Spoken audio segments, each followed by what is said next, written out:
Al-Mahdi itu menghancurkan kebatilan, mengangkat yang hak, menegakkan yang hak, menghancurkan kebatilan. Karena dia sebagai saksi yang awal dan yang akhir. Itu makanya dia pasti datang, karena saksi kebenaran. Al-Mahdi itu saksi yang membawa kebenaran. Wa qul ja'al haq wa jahaqal batil innal batil kana zahuqa. Aku diri rahasia yang sudah sentiasa sudah suci, lagi sentiasa sudah disaksikan untuk menjadi saksi kepada kau menjadi saksi. Rahmat ilallah Muhammad al-Hadi al-Kahfi akhir.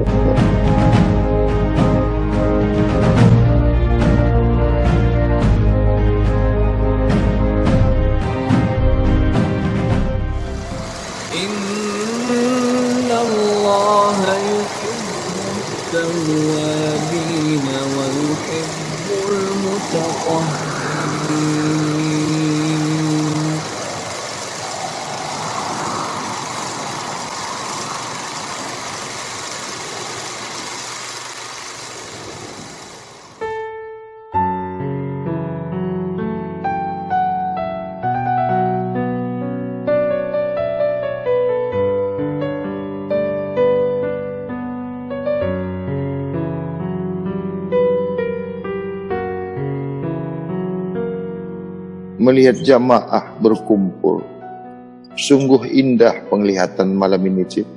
Begitu besarnya hati beta melihat kau murid. Sungguh-sungguh engkau murid yang bersedia berjamaah.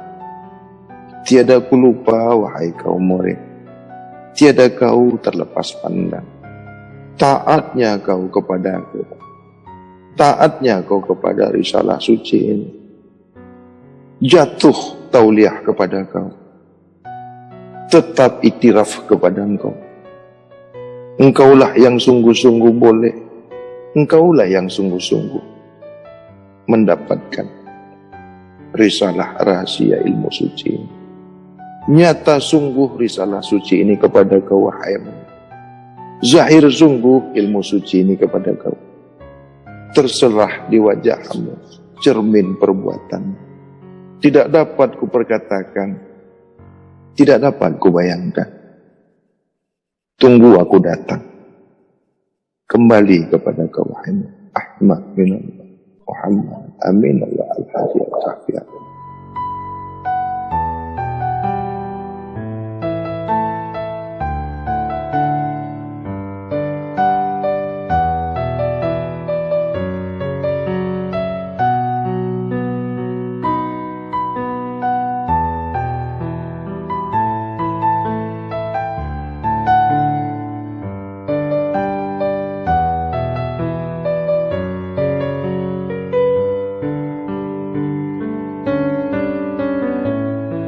Matahari sudah pasti kan besok naik kan? Kau tunggu-tunggu kan, bodoh kau. Sudah pasti kau kenyang, kau pikirkan. Ini kalau makan kenyang nggak ya? Ini kalau makan kenyang nggak ya? Itu kau bodoh. Pikirkan yang sudah kau lewati kemarin. Ingat apa yang kau lakukan kemarin. Itu pelajaran yang penting bagi kau. Apa-apa yang kau hadapi ke depan, kau sudah tahu. Destinasi itu, ya. Tahu kau destinasi, tujuan tahu.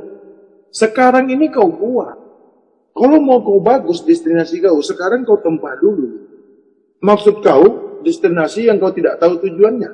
Kan bodoh kau itu. Tahu kau arti destinasi? Kalau destinasinya kau tidak ketahui, kau nggak akan sampai ke destinasi. Tahu kau artinya destinasi? Pesawat terbang, mau terbang ke Palembang sana, si pilot ini sudah tahu keadaan di Palembang kan? Baru dia terbang kan. Berani pilot itu terbang yang dia nggak tahu bandara Palembang? Itulah kau. Sudah ada kan perancangannya? Sudah ada kan jalannya? Kecepatan kabel terbang sudah ada kan? Cuaca dia sudah tahu kan? Baru dia berani terbang. Bagaimana kau mau melangkah yang tujuan kau nggak tahu, jalannya kau nggak tahu? Tahu kau maksud yang kubicarakan ini? Hah?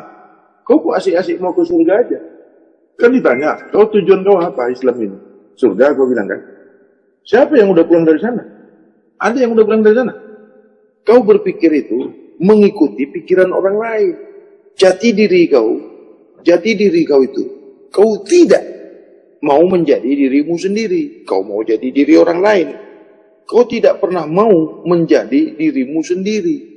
Kau tidak mempercayai apa-apa yang kau lakukan sendiri. Kau lebih percaya dengan apa yang dilakukan orang lain.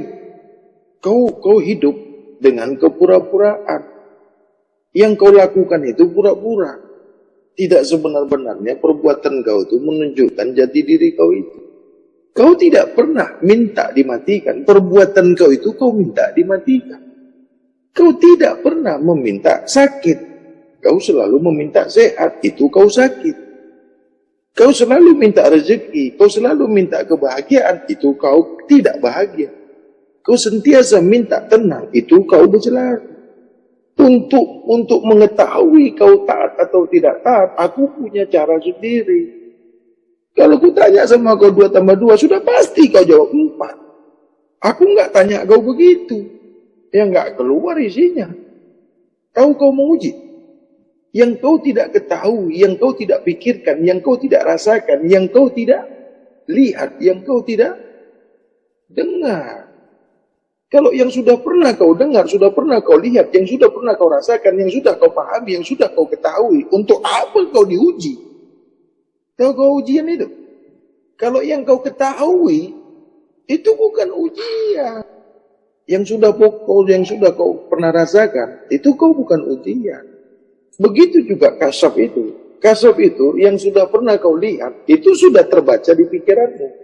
Yang sudah pernah kau rasakan, itu sudah terekam di pikiranmu. Yang sudah pernah kau saksikan, itu sudah melekat di memori otakmu.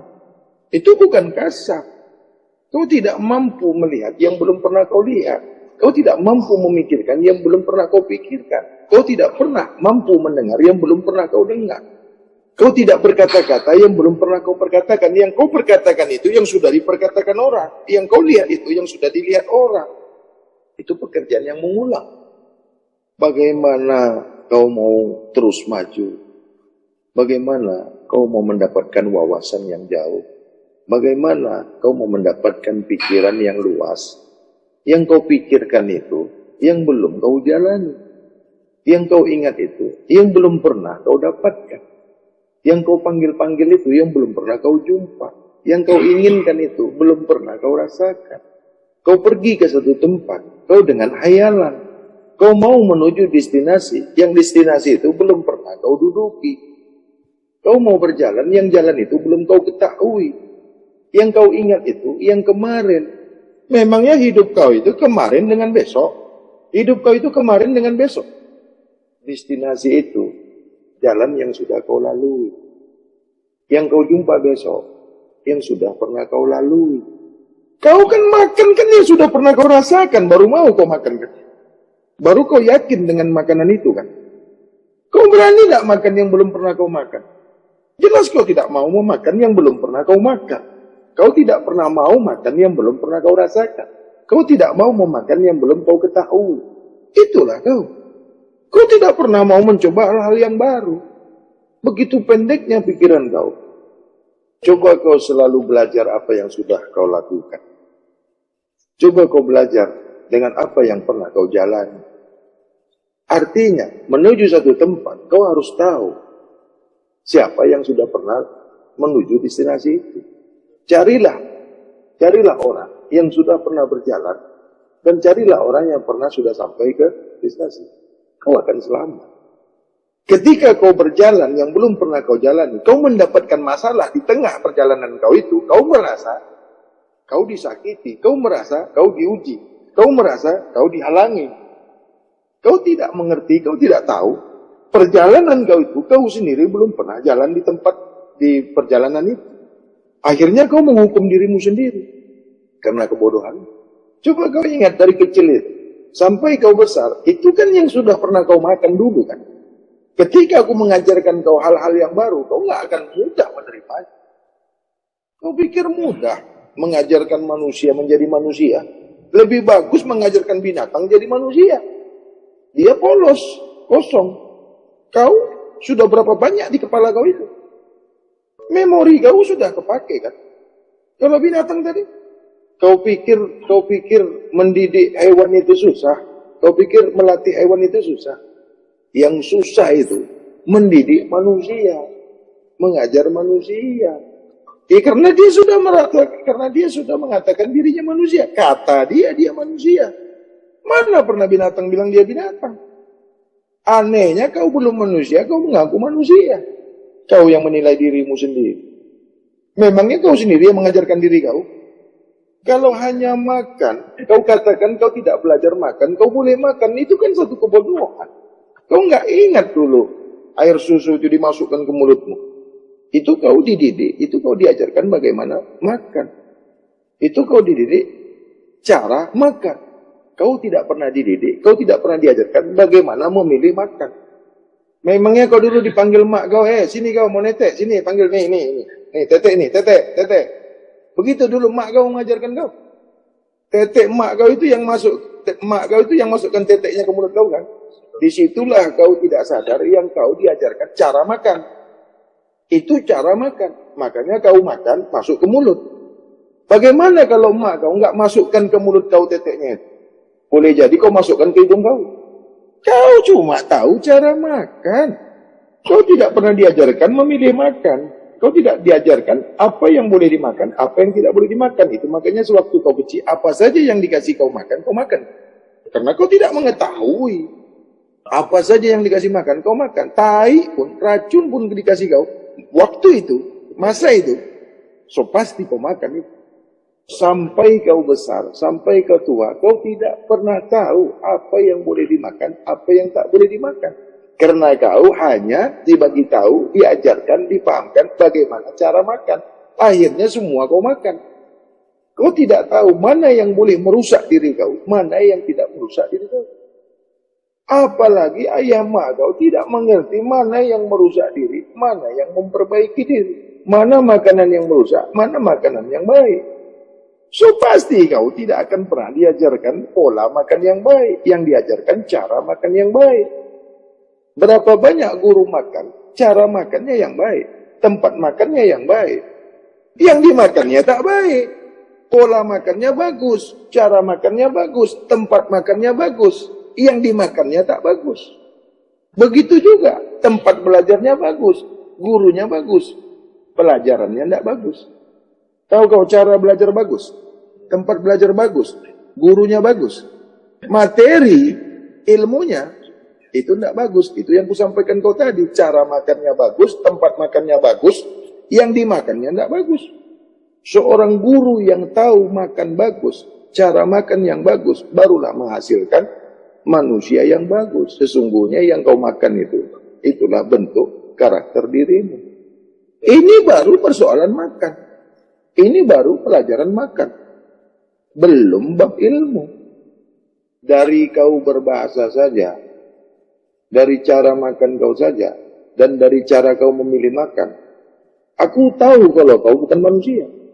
Dari kau berbicara, dari kau menyusun kata, dari kau menyusun kalimat, aku tahu kalau otakmu belum bagus. Susunan otak yang bagus boleh menyusun kata-kata yang bagus. Pola otak yang bagus menghasilkan pola bahasa yang bagus. Otak yang bagus itu dari hasil makan yang baik yang bagus. Bagaimana boleh otakmu bagus? Kau bangun dari makanan yang tidak bagus. Tidak mungkin kau dapat hasil yang bagus. Bahan yang membangun, yang membina otak kau itu dari barang yang tidak bagus. Bentuk rupa bagus, isi tidak bagus. Jasad manusia, isinya binatang. Karakter binatang, sifatnya binatang. Kalau binatang pandai berbuat apa yang dibuat manusia, kau katakan tetap binatang kan? Bagaimana manusia berpola pikir binatang, bersifat binatang, bergaya binatang, berbuat bagaikan binatang, kau tetap bilang manusia kan? Binatang pandai berbuat apa yang dibuat manusia. Binatang boleh buat apa yang dibuat manusia. Binatang boleh pandai mengerjakan apa yang dikerjakan manusia. Kau tidak pernah mengatakan binatang itu manusia kan? Begitu juga manusia kau lihat, bentuknya bentuk manusia, wajahnya wajah manusia, yang dilakukannya pekerjaan binatang, yang dimakannya makanan binatang, sifatnya sifat binatang. Kau tidak pernah mengatakan manusia itu binatang. Manusia itu tetap kau katakan manusia. Tapi isi perbuatan segala apa yang dikerjakannya tidak menunjukkan dia manusia. Bagaimana manusia boleh menilai seorang manusia yang menilai tadi belum manusia? Manusia yang belum berkarakter manusia, manusia yang belum bersifat manusia, manusia yang belum sempurna manusia tidak akan boleh menilai manusia, apalagi yang belum manusia. Karena dirinya sendiri belum manusia. Bagaimana kau mau menilai yang baik, yang buruk manusia? Kau sendiri belum manusia. Terlebih lagi kau mengajarkan manusia. Kau sendiri bukan manusia. Kau mau mengislamkan manusia. Kau mau memperbaiki manusia. Yang kau sendiri belum manusia. Berapa banyak guru yang belum manusia mengajarkan manusia menjadi manusia yang baik. Berapa banyak guru mengislamkan yang bukan manusia. Berapa banyak guru yang bukan manusia mau memperbaiki manusia. Dia tidak sadar yang dia belum manusia. Makanya dia gagal memperbaiki manusia menjadi manusia. Dan dia tidak pernah sadar kalau dia gagal menjadi manusia. Dan dia tidak pernah resah. Dan dia tidak pernah mengakui dirinya belum manusia. Padahal kalau kau gagal memanusiakan manusia, itu artinya kau sendiri belum manusia.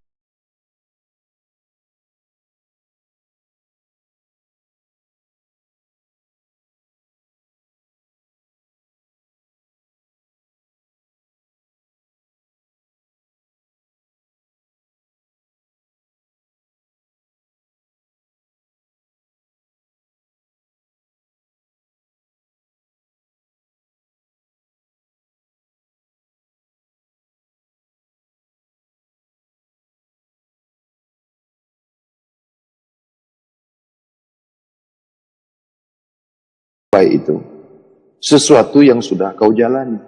Ilmu yang terbaik itu sesudah apa-apa yang pernah kau lakukan. Kegagalan itu bukanlah satu kebodohan. Kesuksesan itu di penghujung kegagalan. Jangan kau pernah sukses yang kau tidak pernah gagal. Ketika kau sukses, kau akan gagal. Akhirat itu di penghujung dunia. Kau tidak dapat akhirat apabila kau tidak menjalani dunia. Kesucian itu di penghujung kekotoran. Habiskan kekotoran itu sehabis-habisnya. Baru kau boleh memasuki kesucian. Pandangan itu di sebalik kebutaan hati kau. Pendengaran itu di sebalik kebutaan rasa kau itu. Tidak boleh kau pandang aku kalau kau masih memandang dirimu. Tidak boleh kau tahu aku sebelum kau lupakan dirimu. Tidak nyata aku ke dirimu selagi masih kau adakan dirimu. Tidak kau jumpa diriku selagi kau zahirkan rasa, pikiran, pendengaran, penglihatan dirimu. Kau tidak mengetahui rasa itu aku. Kau tidak memahami penglihatan itu aku. Kau tidak mengetahui pendengaran itu aku. Gerak itu aku. Ketika kau sudah sebenar-benar bersih, sebenar-benar suci. Mengapa kau tak mau? Mengapa kau tak boleh melihat dirimu sendiri? Karena aku tidak zahir di dirimu. Mengapa kau tak boleh merasakan aku? Karena rasamu itu tidak pernah nyata di dirimu sendiri. Mengapa kau menolak aku? Karena kau tidak kenal dirimu sendiri. Berapa banyak yang mengaku murid kepada yang suci, yang dia tidak menyadari dirinya masih kotor. Berapa banyak yang mau berguru kepada yang sedia suci, yang ianya masih lagi membawa yang kotor. Bolehkah aku menerima kau yang kau masih datang dengan kekotoran, yang kau masih lagi datang dengan keharaman di diri kau itu? Itu kan kau tidak memahami bahwasanya aku diri suci. Apabila yang kotor itu datang ke dirimu, sungguh kau paham Sungguh kau mengerti yang kau tidak mau kotor. Ketika kau mau datang kepada yang bersih, kenapa kau tidak mau membersihkan dirimu? Ketika kau mau diperbaiki, kau tidak berusaha memperbaiki dirimu sendiri. Ketika kau mau disucikan, kau tidak mau berusaha mensucikan dirimu. Ketika kau mau diperakui suci, kau masih lagi membawa kekotoran. Bolehkah kau mendapatkan persaksian suci itu?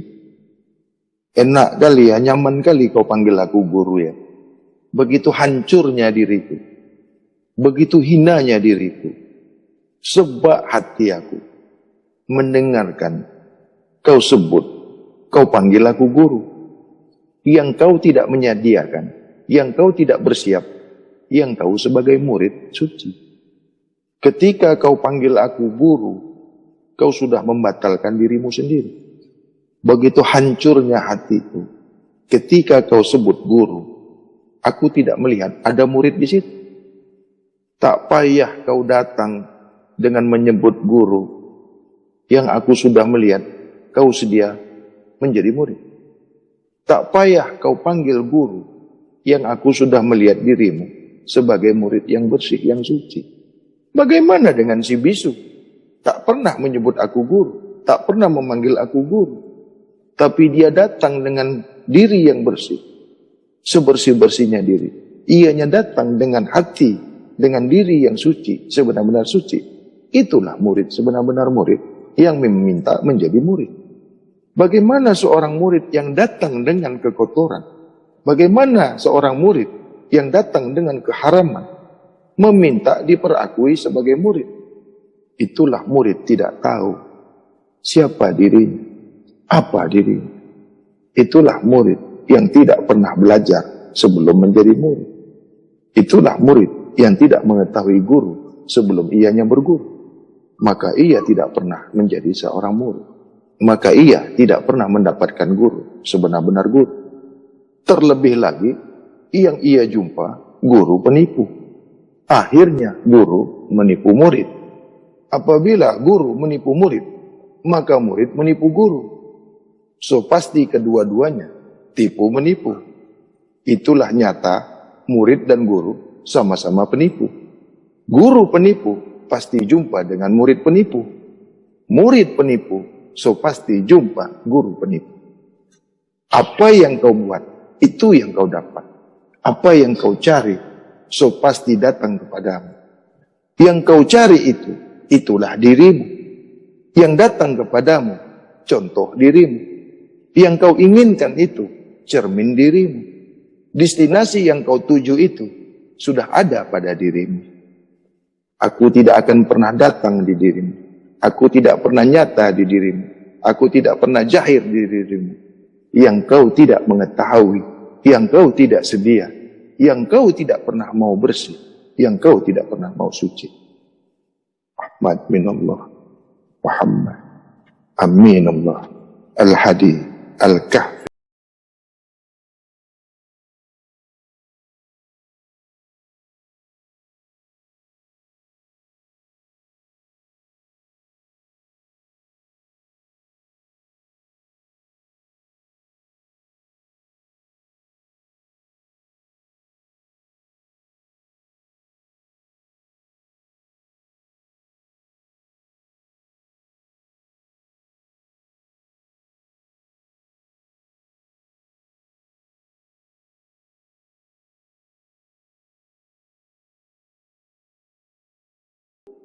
Menunjuk isi yang buruk. Isi yang buruk menggambarkan cermin tempat yang buruk. Isi yang baik tidak pernah mau ditempatkan di tempat yang buruk. Akal yang jernih, bersih, tidak pernah berada di otak yang buruk. Otak yang bersih tidak mau di jasad yang buruk. Melihat bagusnya otak kau, maka lihatlah jasad yang mengisi atau tempat otak yang bersih itu. Kau tidak mampu memilih tempat, kau tidak mampu menyediakan tempat, karena kau tidak pernah bersih. Kau tidak dapat memilih tempat yang bersih karena kau sendiri tidak bersih. Bagaimana kau mampu mengobati orang lain yang kau sendiri tidak mampu mengobati dirimu sendiri? Kau tidak mampu menyelamatkan orang lain karena kau tidak mampu menyelamatkan kau sendiri. Kau tidak boleh memperbaiki orang lain karena kau tidak mampu memperbaiki dirimu sendiri. Berapa banyak orang yang tidak mampu menyehatkan dirinya, tapi merasa mampu menyehatkan orang lain, mengobati orang lain. Mengapa kau tidak mengenal orang lain? Karena kau tidak mengenal dirimu sendiri. Mengapa kau tidak memahami orang lain? Karena kau tidak memahami dirimu sendiri. Berani sungguh kau berjalan menuju tempat yang kau sendiri tidak mengetahui tempat yang kau tujui. Sungguh berani kau berjalan yang sama sekali kau tidak pernah berjalan yang mau kau jalani itu. Sebelum kau berjalan, kau harus tahu dulu bagaimana cara berjalan. Kau harus tahu dulu apa itu jalan. Kau harus tahu dulu di mana itu jalan. Kau harus tahu dulu bagaimana keadaan itu jalan. Berapa faktor yang harus kau ketahui. Bagaimana kau boleh sembahyang yang kau sendiri belum Islam? Bagaimana kau mau Islam yang kau belum manusia? Bagaimana kau mau manusia yang kau belum bersih? Berapa banyak guru mengajarkan sholat yang belum Islam? Berapa banyak guru mengajarkan Islam yang belum manusia?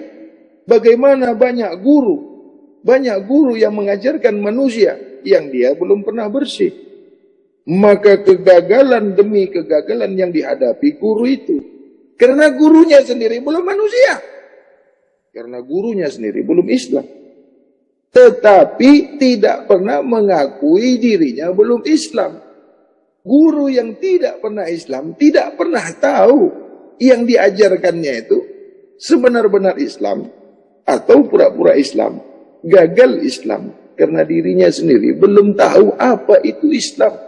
Si guru itu sendiri mengetahui Islam itu dari orang lain. Dia sendiri belum mengislamkan dirinya sendiri. Boleh kau islamkan orang lain? Diri kau sendiri aja belum kau islamkan. Ketika ilmu yang benar itu datang kepadamu, kau tidak menyediakan yang baik, yang benar pada dirimu, maka ilmu yang benar, yang baik itu tidak akan pernah sampai ke diri. 1000 tahun kau meminta ilmu yang bersih, 1000 tahun kau meminta hal-hal yang bersih, kau datang dengan hal-hal yang kotor, maka yang bersih itu tidak akan sampai ke diri. Berapa banyak orang meminta ilmu, dia datang yang dirinya belum manusia, yang dapat dia ilmu binatang, yang dia dapat ilmu setan. Dia tidak mengenal dirinya, siapa dirinya. Makanya dia tidak tahu apa yang mau dicapainya. Yang dia tidak pernah tahu apa yang harus diterimanya. Setelah ia menerima, dia tidak tahu apa yang diterima. Dia tidak tahu apa yang dipelajarinya. Nah, dirinya sendiri aja dia tidak tahu. Sebelum guru memberikan pelajaran, terlebih dahulu si guru itu mempelajari dirinya. Sebelum guru memperbaiki muridnya, terlebih dahulu dia memperbaiki dirinya. Sebelum guru memahamkan muridnya, terlebih dahulu si guru memahamkan dirinya sendiri. Apa yang tidak pernah kau capai, apa yang tidak pernah kau ketahui, apa yang tidak pernah kau pahami, jangan sekali-sekali kau berikan kepahaman kepada sesiapa saja selain dirimu sendiri. Bagaimana kau memberikan kepahaman yang kau sendiri tidak paham materi apa yang kau sampaikan itu? Berapa banyak guru menyampaikan materi kepahaman yang si guru itu sendiri belum mendapatkan kepahaman yang disampaikannya itu. Paham kau maksudnya? Guru belum pernah makan cili, dikasih taunya sama muridnya rasa cili itu pedas, yang si guru sendiri belum pernah makan cili. Sudah mengajarkan, sudah memberitahu, sudah mengatakan, sudah memahamkan, sudah meyakinkan bahwasanya cili itu pedas. Begitu juga risalah rahasia ilmu suci ini. Boleh kau ceritakan risalah suci yang kau sendiri belum suci. Boleh kau ajarkan risalah suci, ilmu suci ini yang kau tidak pernah suci. Lalu dari mana kau boleh mengajarkan orang itu bersih suci? Yang kau sendiri belum pernah memasuki bab suci. Belum pernah memahami bab suci. Dan kau belum pernah suci. Berapa banyak orang minta obat kepada yang sakit? Berapa banyak orang belajar kepada yang bodoh? Berapa banyak orang meminta rezeki, minta kaya kepada yang miskin? Kau pernah lihat binatang belajar sama binatang? Tapi manusia yang bodoh, banyak yang belajar dengan manusia yang bodoh juga. Pernah kau lihat monyet, beruk, kawin dengan kucing? Tapi banyak manusia yang kawin sama binatang. Binatang saja tidak boleh kawin dengan manusia. Kau paksa pun tidak mau dia. Tapi berapa banyak manusia boleh menikah, boleh berkawin dengan binatang? Bentuknya tidak bentuk binatang. Bentuknya, rupanya bukan rupa binatang. Bentuknya manusia. Rupanya rupa manusia. Namanya nama manusia. Isinya binatang. Karena kau manusia, isinya binatang, makanya kau mau berkawin dengan binatang. Kalau kau manusia sebenar-benar manusia, kau tahu itu bukan manusia. Kalau kau tahu diri kau sebenar-benar diri, maka kau tahu itu bukan sebenar-benar diri. Karena kau adalah diri yang sebenar-benar diri. Dikasih pun, dibagi pun kau, didekatkan pun dengan yang bukan diri sebenar-benar diri, kau pasti menolak. Kenapa kau mau kawin dengan yang bukan manusia? So pasti kau sendiri bukan manusia.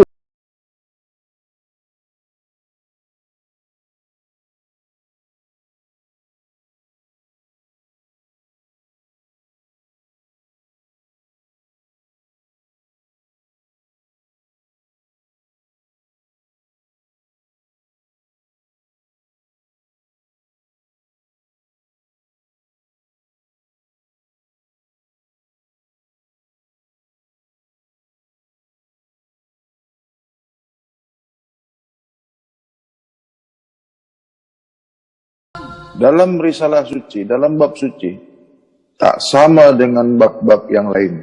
Tidak sama dengan ilmu kajian-kajian yang lain. Hukum di bab kesucian ini terang, jelas, tegas. Hukum di bab kesucian jelas, tegas. Paham? Kalau kau tidak bekerja, bolehkah kau mengambil upah, mengambil gaji? Bagaimana itu hukumnya?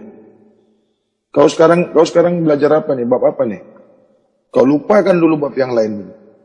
Jangan kau bawa masuk, jangan kau campurkan bab sucian ini dengan bab-bab yang lain. 1 bulan kau digaji.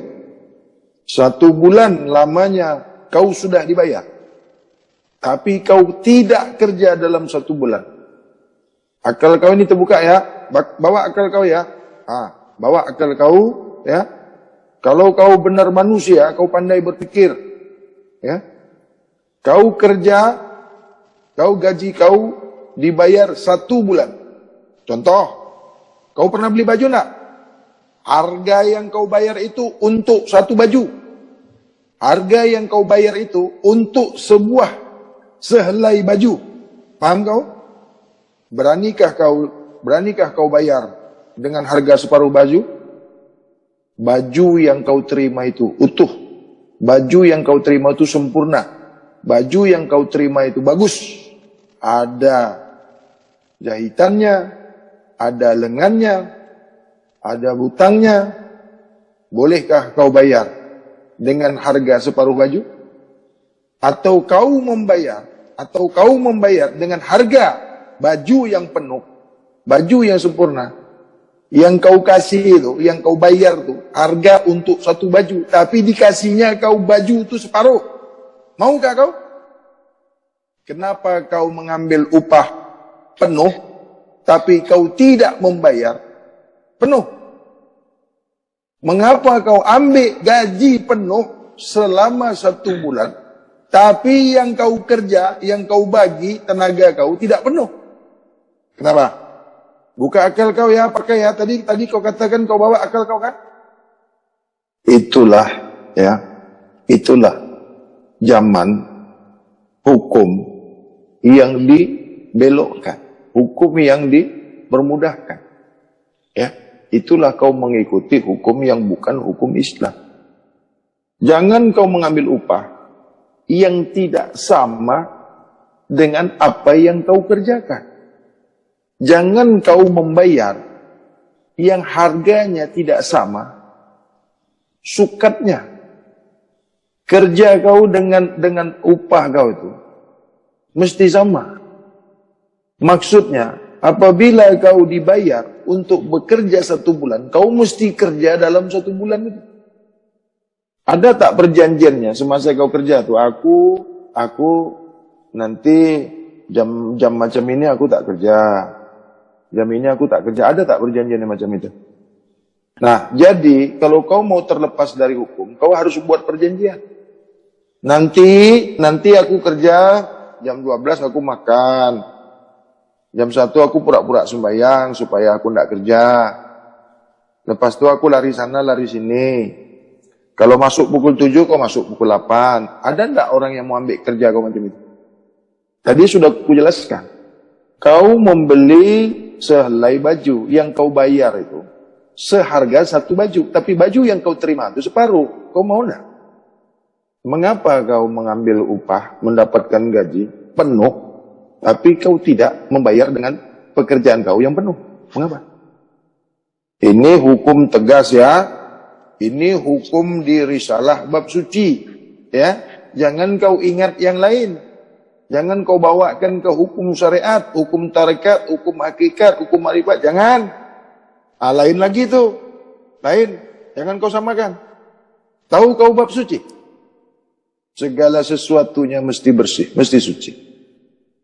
Tahu kau matlamat tujuan bab suci ini? Raibullah. Jadi kalau ada sebesar zarah, kalau ada yang masih yang kotor yang kau buat, masih yang kotor yang kau makan, bolehkah kau mencapai matlamat itu? Jangan kau salahkan aku, ya. Jangan kau salahkan aku, jangan kau minta pertanggungjawaban. Yang aku sudah sampaikan hukum, yang aku sudah sampaikan kaidah. Esok kau menuntut aku.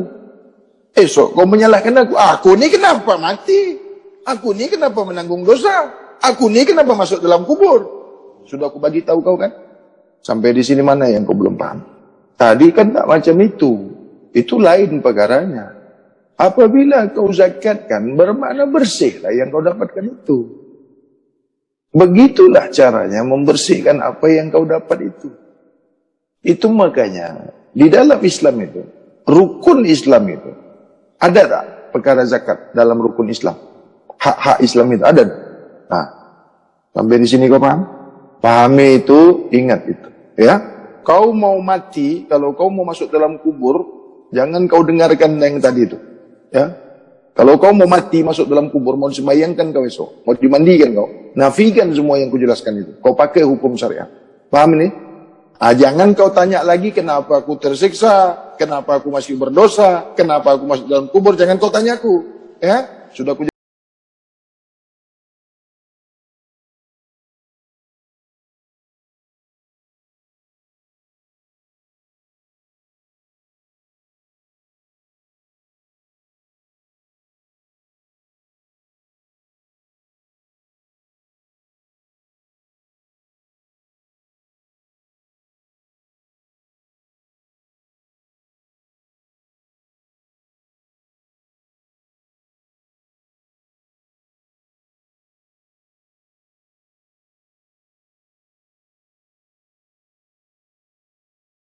yang kau esok gugur dan aku sudah mengetahuinya, yang esok kau terhambat, kau terhalang di pintu suci, dah tahu karena kau mengaku murid, karena kau bersumpah janji yang kau mau suci sebenar-benar suci, dikatakan suci, tidak ada sebesar zarah yang kotor di diri kau, sebesar zarah tidak ada yang haram kepada kau, sebesar zarah tidak ada yang bukan hak kau. Apabila esok kau tidak kembali asma-asma yang bersih, yang suci, baru boleh kau tuntut aku. Tetapi apabila kau jalankan, apabila kau tunaikan, dunia wal akhirat, pikirkan, buka minda kau. Adakah sebesar yang zarah masih terdapat yang haram di diri kau? Apakah itu yang dikatakan halal? Masih ada yang kotor di diri kau walau sebesar zarah pun. Apakah itu dikatakan bersih? Paham kau ini? Lalu kau minta raih? Lalu kau menuntut selamat? Kau mengaku Islam? Begitu kan? Jangan kau mengaku dalam risalah suci. Jangan kau mengaku kau di dalam bab suci. Jangan kau akui risalah suci ini sebagai pegangan hidup dan kehidupan diri. Mencapai matlamat asma bersih suci. Af'al bersih suci. Sifat bersih suci. Sememangnya zat maha suci. Sungguh-sungguh kasih sayang, reda kepada diri yang semurni-murninya suci. Yang sesuci-sucinya manusia. Sehingga kekal selamanya. Fana billah. Baqa billah. Raiballah. Ahmad. Minallah. Muhammad. Aminullah al-hadi al-kahfi akhir. Enak kali kau ya. Nyaman kali rasanya ya. Tak kerja kau, kau harapkan upah. Akal kau di mana? Perasaan kau di mana?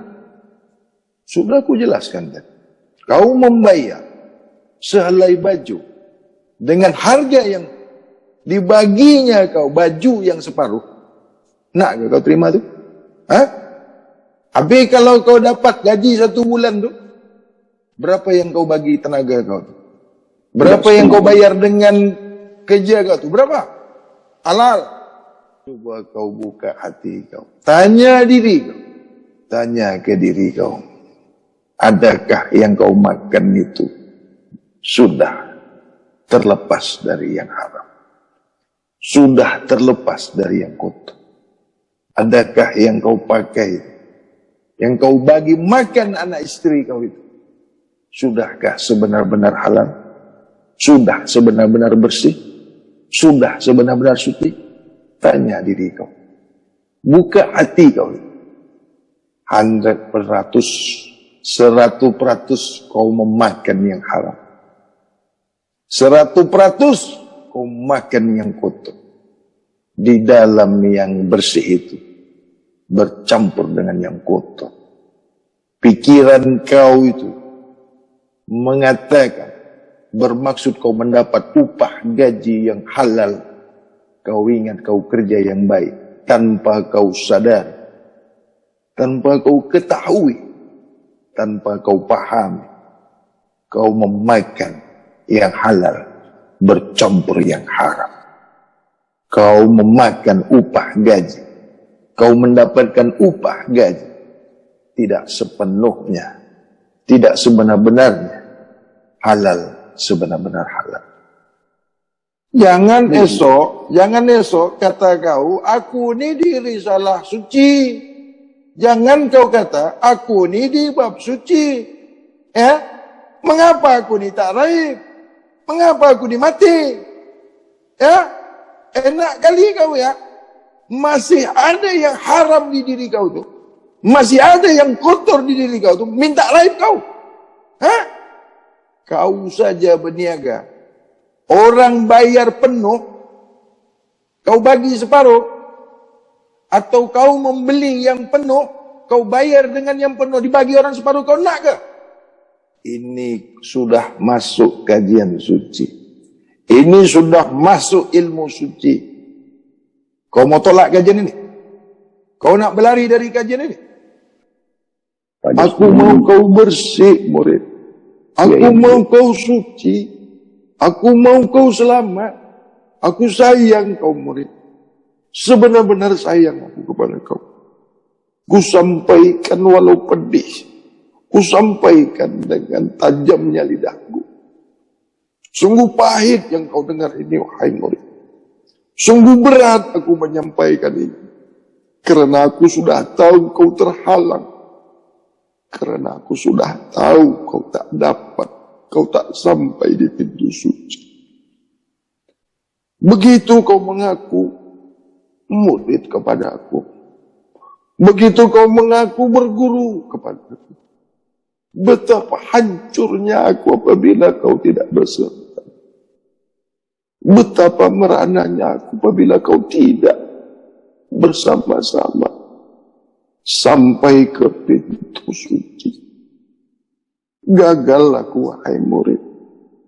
Yang aku sudah tahu kau terhalang, yang aku sudah tahu kau gugur, tapi tidak aku sampaikan kepadamu. Aku sudah tahu kau tidak dapat memasuki pintu suci.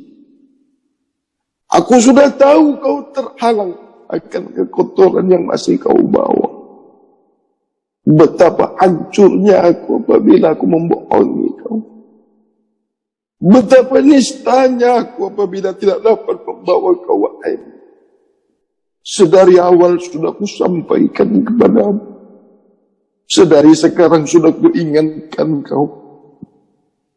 Tapi kau sendiri yang tidak mau. Tapi kau sendiri yang berlepas dari hukum yang ku sampaikan kepadamu. Tidaklah aku sebagai pembimbing kau apabila kau tersesat. Tidaklah aku sebagai guru kepada kau apabila kau tidak selamat. Mengapa kau masih membawa yang kotor? Mengapa kau tidak tinggalkan yang haram itu apabila kau mau beserta? Mengapa kau tidak mau? Awal dirimu bersih suci, tidak ada kekotoran, tidak ada sehelai pun yang kotor di dirimu, wahai murid. Tidak ada sebesar darah pun yang kau bawa. Tidak ada apa-apa pun di dirimu. Mengapa kau mau meminta selamat yang kau sudah ku bagi tahu, yang kau sudah ku pahamkan, tapi kau juga tidak mau mengikuti. Kau tidak mau membuka hatimu yang keras itu. Aku sudah membuka pintu suci. Aku tunggu kau di pintu suci. Kekotoran, kekafiran, keharaman yang ada dirimu menutup pintu suci serapat-rapatnya. Sehingga aku tidak mampu membawa kau. Sehingga aku tidak mampu beserta kau. Kembali Esa, kembali Asma yang suci. Kembali afal yang suci. Sifat zat yang suci. Amin Allah.